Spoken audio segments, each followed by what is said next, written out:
Folks, you're not going to believe what just happened with King Charles. This is absolutely jaw-dropping stuff that the palace PR machine is desperately trying to bury. Our supposedly eco-warrior monarch, the man who talks to his plants and champions organic gardening, has been exposed treating the very people who tend his beloved gardens like disposable commodities. Now, I know you guys are excited for more.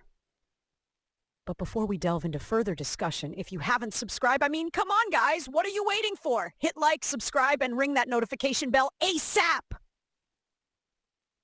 So now, during what should have been a simple public appearance in Scotland, King Charles was confronted by a brave heckler who asked point-blank why he only pays his gardeners minimum wage. And let me tell you, the king's reaction spoke volumes.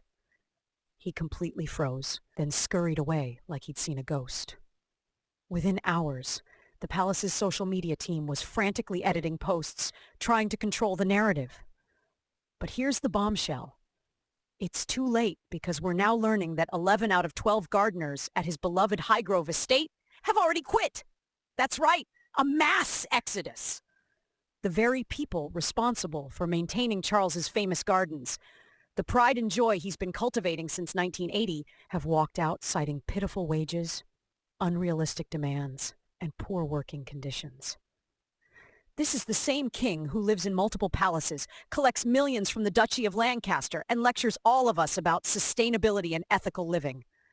A former gardener, Jack Stokes, revealed that the king maintains incredibly tight control over every aspect of the gardens, demanding weekly reports and constantly adding to their workload. Things got so bad that the King's Foundation actually brought in an HR consultancy firm. And guess what? They confirmed the complaints about staff shortages, mismanagement, and those shamefully low wages. The hypocrisy here is staggering.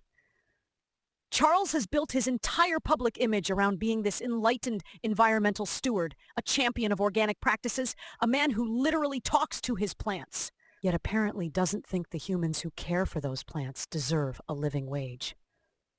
Highgrove attracts over 40,000 visitors annually who pay good money to tour these famous gardens. But the people actually creating that beauty can barely afford to live. What makes this even more outrageous is the palace's response. Instead of addressing the legitimate concerns, they're hiding behind cold statistics, claiming their staff turnover is below the national average and that they take staff welfare extremely seriously. Really? Then why did nearly your entire gardening staff quit? The second heckler's question is equally damning, asking if it's fair that taxpayers fund £27 million annually from the Duchy of Lancaster to support the king. His non-response speaks volumes about the disconnect between the monarchy and the financial struggles of ordinary Brits. I've supported the royal family through thick and thin, but this incident reveals something deeply troubling about Charles's character. How can someone so passionate about plants be so callous about people?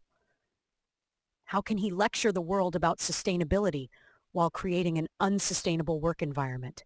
The contrast between his public persona and private practices is absolutely stunning. This isn't just about gardeners. It's about integrity. It's about practicing what you preach. And right now, King Charles is failing that test spectacularly. The question is, will this be the moment that finally forces real change within the royal household? Or will they just plant more pretty flowers to distract us from the ugly truth beneath? Ta-da and bye for now!